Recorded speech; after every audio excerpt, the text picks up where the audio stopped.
Hello, my neighbors. How y'all doing? Welcome back to Davina Next Door, and welcome back to another review of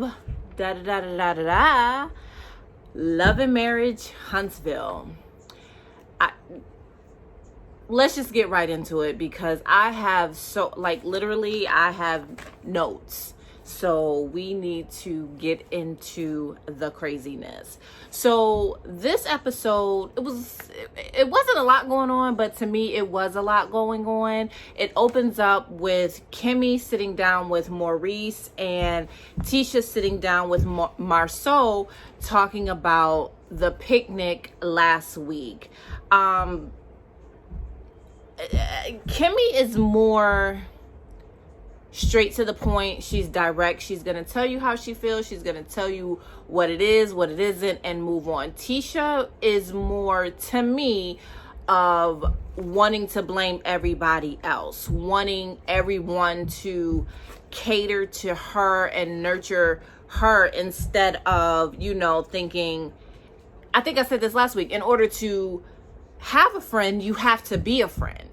And if you don't know how to be a friend, then say that so someone can teach you how to be a friend. I'm sorry, it's like a piece of hair in the way. Tisha wanting someone to reach out to her, yet I have yet to hear her say, but you didn't call me back. I have yet to hear her say, but I reached out to you several times and you didn't answer, or, something like that. You sitting by the phone waiting for someone to call you, boo.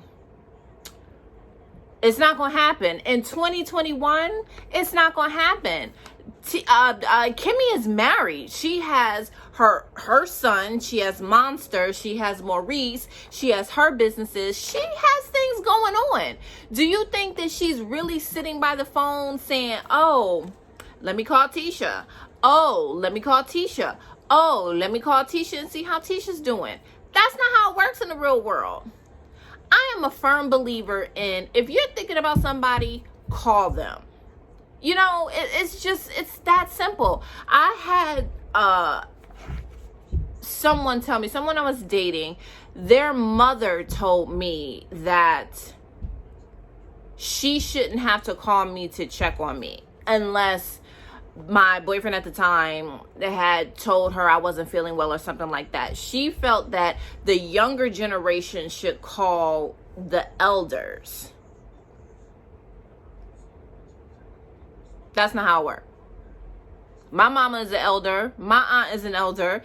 And I call them all the time.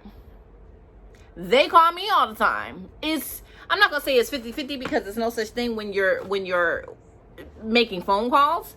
But I bother them all the time. They bother me all the time. So ain't nobody keeping track of who's calling who first. That's dumb. I did laugh when she said,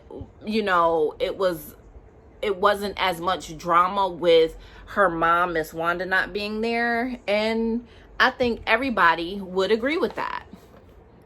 Miss Wanda wasn't there, even though her family was there. I think it would have been 10 times worse had Miss Wanda been there.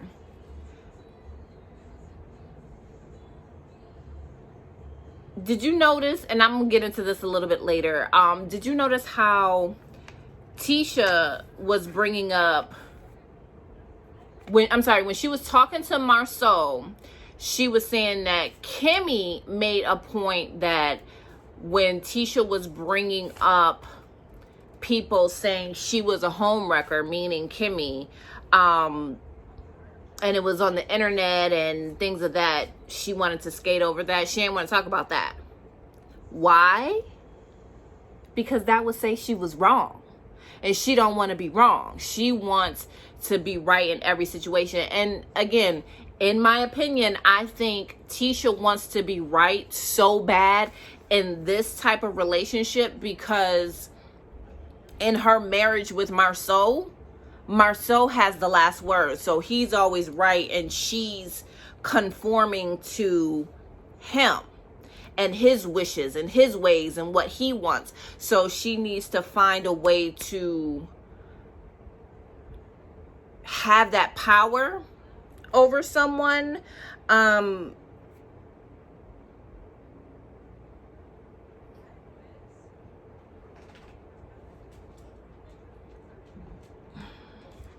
Yeah, how can you say I want something from someone, you want to expect something from someone, but you're not willing to give that, you know? And speaking of expectations, did y'all hear when Tisha was like, hopefully in her interview with Marceau, when they were interviewing them one-on-one, Tisha said, hopefully Kimmy will abide by my expectations. Sister-in-law or not, that would have been the end of any type of relationship outside of family functions that I had with Tisha. Period. You don't expect me to do anything. You can't expect Kimmy to do anything. Number one, Kimmy is older than you. That's first and foremost. Number two, to abide by your expectations, who in the do you think you are? Like, it's just, again, for this woman to have 2 master's degrees, she is not too bright when it comes to any type of relationship. Yes, I understand she said that her mom didn't tell her she loved her and things of that nature. She bought her things. Okay, I'm not your mama. So if my words aren't good enough for you, then don't expect anything behind that. Kimmy has done so with her actions. You know, you got to give to get. I will say that, and I will say that, and I will say that. To have a friend, you have to be a friend. And I just don't think Tisha knows how to be a friend. But moving on. Marceau bringing up the family, talking about the baby. Did y'all see how he didn't say he didn't have a baby? Did y'all catch that, or was it just me? Oh, okay. It was just me. It's funny how he says to her, you know, if you were to get pregnant by somebody else, I would forgive you. No, you wouldn't. No, you wouldn't. And I don't know who you're trying to fool with that, because you wouldn't. Are you saying that because you're trying to set it up for Tisha to forgive you when it comes out that you had a baby? If that was my husband, I definitely would be giving you the side eye, boo, because that's just we not doing that.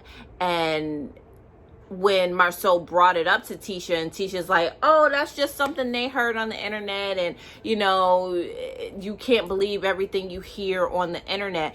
I found it funny that when it came to her relationship with her husband, it's just a rumor. You can't believe everything. But when it came to Melanie and Martell, it was law. It was no wiggle room for it to possibly not be true. It was, I read it, it's the truth. It was on the internet, so it's the truth, because the internet doesn't lie. And so if the internet doesn't lie with Melody and Martell, why doesn't the internet lie with Letitia and Marceau? Question mark. Moving on. Melanie and Martell have a conversation about co-parenting. I actually liked how it started. I think it was a little corny with the whole good morning and hey, how you doing? That's your baby daddy. You can be cordial, but that was just a little fake to me. So they sit outside. You know, I appreciate Melanie not wanting to have the conversation in front of the kids. And I don't think Martell likes to have conversations in front of the children either, because it's adult things. You know, let a child stay a child for as long as possible. I am a firm believer in that. I do believe that Martell can't accept his faults ever. Nothing is ever his fault. Anytime the fifth child is brought up, he don't want to talk about that. You know, it's a look over his face as well that to me is of sadness, you know, because that is a reminder to him that this is the reason I don't have my family. Had he never cheated on his wife, had he never created another baby, him and Melanie probably could have reconciled at some point and been okay, you know. But I don't know too many women who can accept infidelity as well as another human being created from that infidelity. I know I couldn't. I might be able to accept infidelity if we work through it and go to counseling and things like that. But if you create a baby,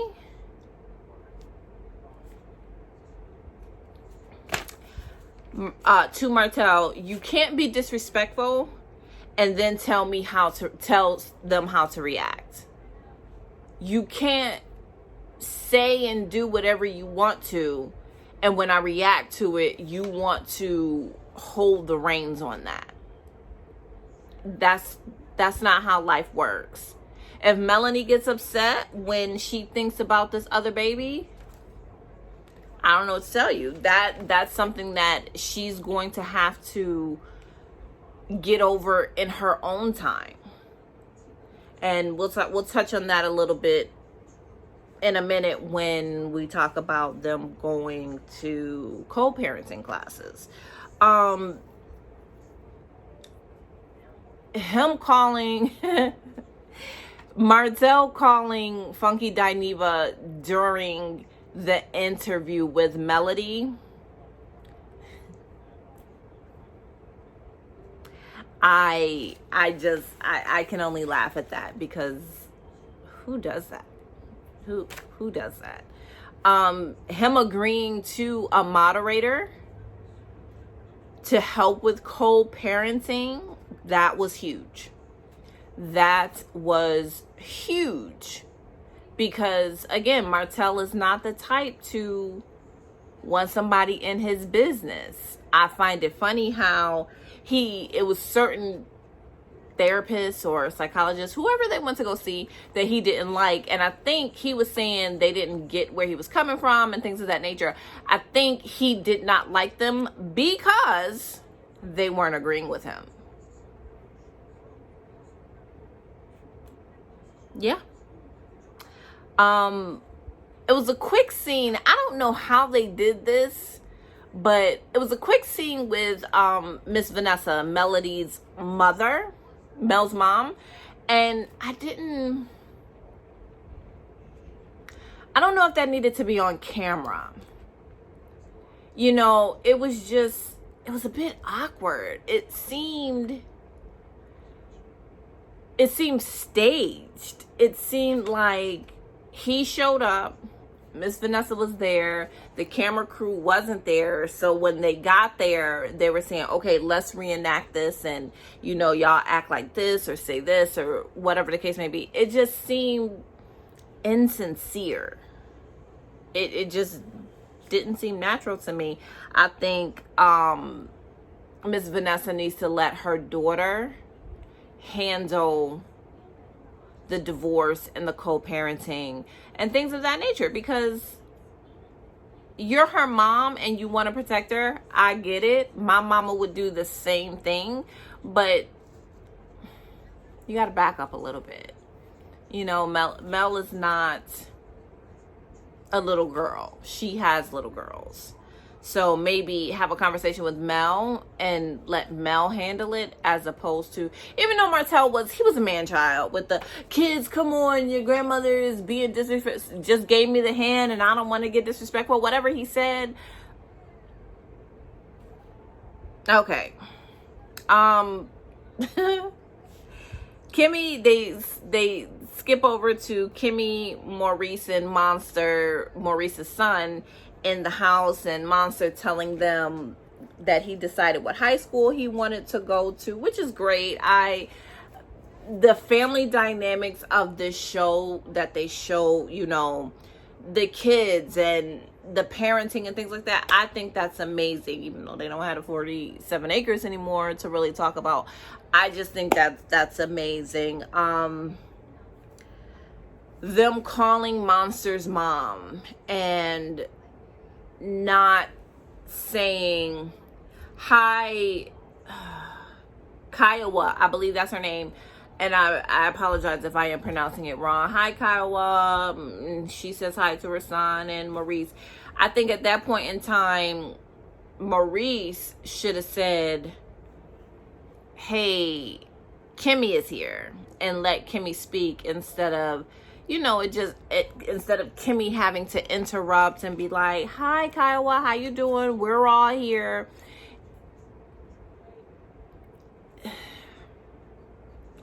Being a step parent, I've been in that position, so I know how it feels to feel left out, to feel like you're not being included, even though you've been there for some of the decision making. It doesn't feel great. So I definitely understand that portion of that. I'm not a step parent. Well, I guess in spirit, I'm still a step parent, but not in the physical. We'll get into a story of all of that, just not today. So Mel introduces, I'm assuming is going to be a new character on the show. Her name is Tiffany, and they talk about their friendship, and I just think girlfriends need good girlfriends. Someone you can call on and say, hey, I'm having a bad day. Hey, I'm trying to do this business. Hey, I need help with this. And if your friends can help, they help. That's amazing. I have a sister circle, and they are absolutely amazing. I am friends with doctors and scientists and entrepreneurs, HR. It's a little bit of everything sprinkled in my sister circle, and I really enjoy it. We support each other 110%, and I am so grateful for that. So I think Tiffany is going to be messy. I think she is going to bring some mess, but they introduced her in a classy way.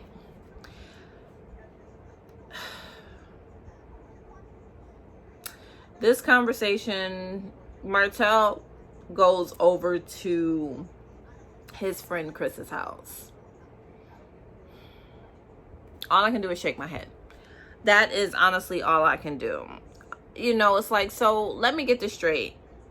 Let's back up a little bit. Let's come on, sit on the stoop with me. Sit on the stoop with me for a second and help me understand this. Martell and Mel had a construction company, and it was very successful. It was all of that, and Mel was the one with the builder's license, but Martell wanted us to think he was running everything.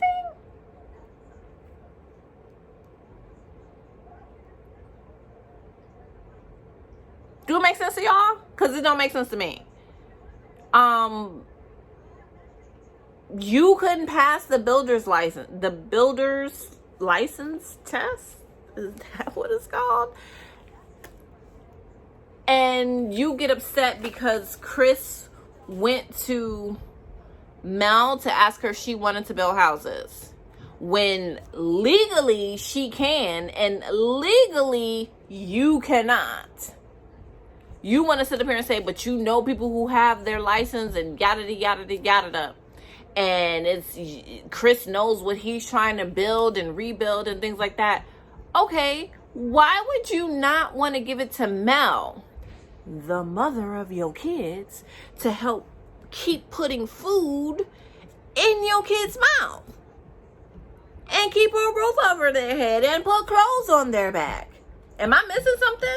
Are you just that evil and that hateful that you don't want your ex-wife to be in a better position financially in the community than you? Because that's what it's seeming like to me. No? Okay.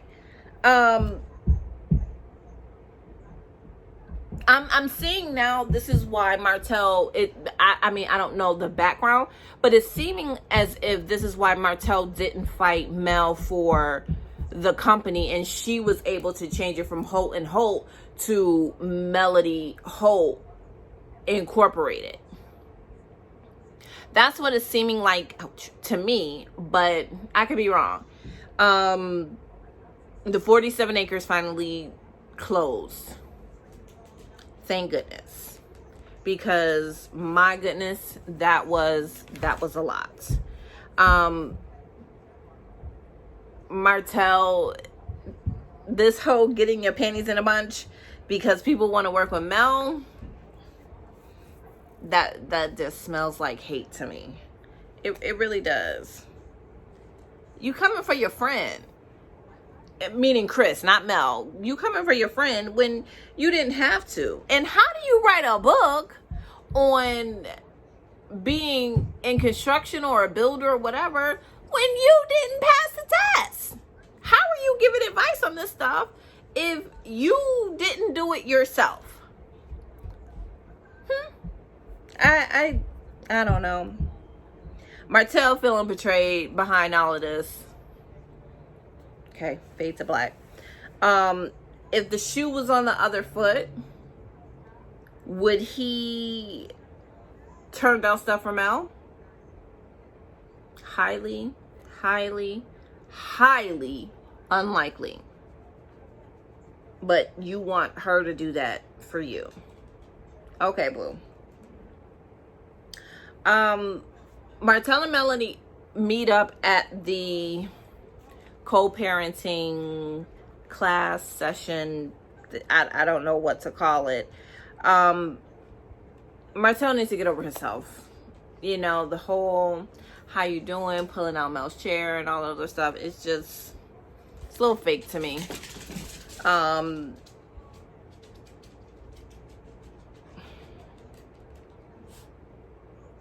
I think Martell, and I said this just a few minutes ago, I think Martell doesn't want to verbally say he messed up. Because even when he brought it up a little bit, you know, he got a little teary-eyed, and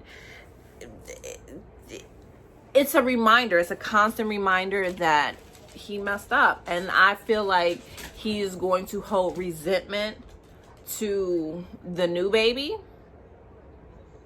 because of this. Because every time he looks at that new baby, he's going to be reminded that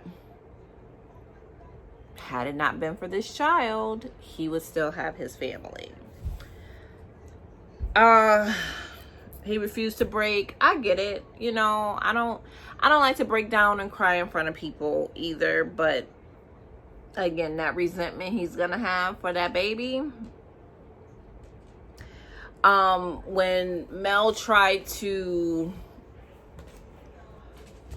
console him, and you know, he snatched away real quick, I think that's corny. At the end of the day, that is your ex-wife. That is the mother of your children. Y'all have to be in each other's lives. You didn't make it as a couple. The least you can try to do is be friends and not be so resentful and not sit there and hold on to this anger and this hurt. You have to, you gotta let it go, Martell. You have to let that go. It's gonna eat you up, and I don't want nobody to end up on a Lifetime television for women type movie. That's what I don't want, because this just sounds like the beginning of something like that. They go outside, and when they went outside, did y'all notice? Because I noticed it. Martell went like this or something of the sorts, and he still had his wedding ring on. Did y'all catch that? He did. He had his wedding ring on. So that tells me that he's really in a bad place, and he wishes he could get back to where he once was. Him starting out on the right foot with Mel saying, you know, thank you for having my back and things of that nature. But then it going left because she says she's considering it. Again, to me, it's like you're taking money out your kids' mouths. Let her build a house. If it doesn't turn out properly, then come back and say I told you so, or say you should have asked me for help, or whatever the case may be. But sweetie, you couldn't even pass the test, and she could. All right. Next week seems like it's gonna be another juicy episode. It is giving me that Tiffany is gonna be messy, but we shall see.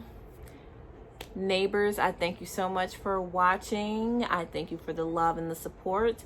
If you are not a member of the neighborhood, please hit that subscribe button, hit the like button, leave a comment, and I will see you guys on the stoop next week for another review of Love and Marriage Huntsville. Talk to you later.